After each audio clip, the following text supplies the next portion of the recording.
ইচ্ছা শক্তি থাকলে সব কিছুই সম্ভব। আপনার যদি ইচ্ছা থাকে তাহলে আপনার দিয়ে সব কিছুই করা যাবে, আর যদি ইচ্ছা না থাকে কোনো কিছুই করা যাবে না। ইচ্ছা শক্তি থাকলে সব কিছুই করা যাবে, এটা বাস্তব, মাথায় রেখো। আসলে যার ভিতরে ইচ্ছা নেই সে তার দ্বারাই কোনো কিছু হবে না, সে কিছুই করতে পারবে না। যার ইচ্ছা আছে সে অনেক কিছুই করতে পারবে। ইচ্ছা শক্তি সব থেকে বড় শক্তি। সবসময় মাথায় রাখতে হবে যে 10 জনাই যদি পারে কিংবা আমার বন্ধু যদি পারে, আমি কেন পারবো না?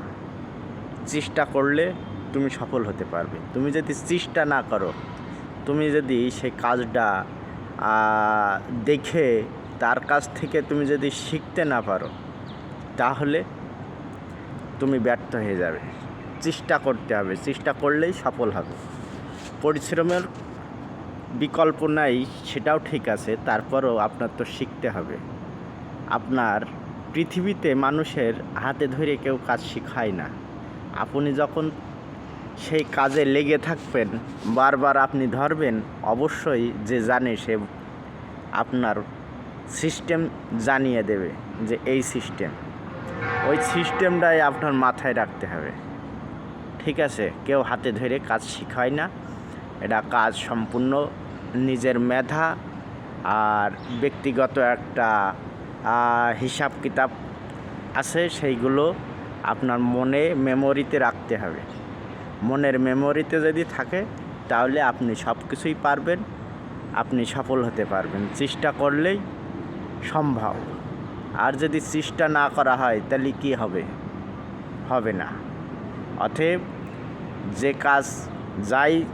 যে কাজই করা হোক,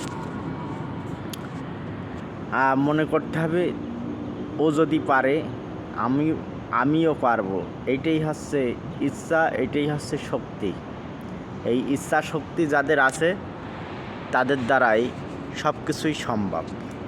আর ইচ্ছা শক্তি না থাকলে তাদের দ্বারাই কোনো কিছুই করা যাবে না, অসম্ভব হয়ে যাবে। ওই জন্য মনের ইচ্ছা শক্তি যাদের প্রচুর, তারা অনেক এগিয়ে যেতে পারে। তাদের একটাই চেষ্টা, যে কাজই হোক তাদের মাথায় একটাই আসে যে এই কাজটা আমার শিখতেই হবে।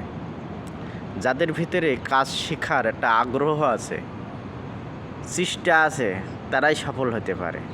আপনার কাজ শেখার কোনো ইচ্ছা নেই, আসছেন চলে যাচ্ছেন, যে কাজ দিচ্ছে সেই কাজ করছেন দেখে শুনে, ওই আর কি, আপনি কোনো কিছুই করতে পারবেন না। ভালো থাকেন। ইচ্ছা শক্তি এই দুটো মনে সব সময় রাখবেন। ভালো থাকেন।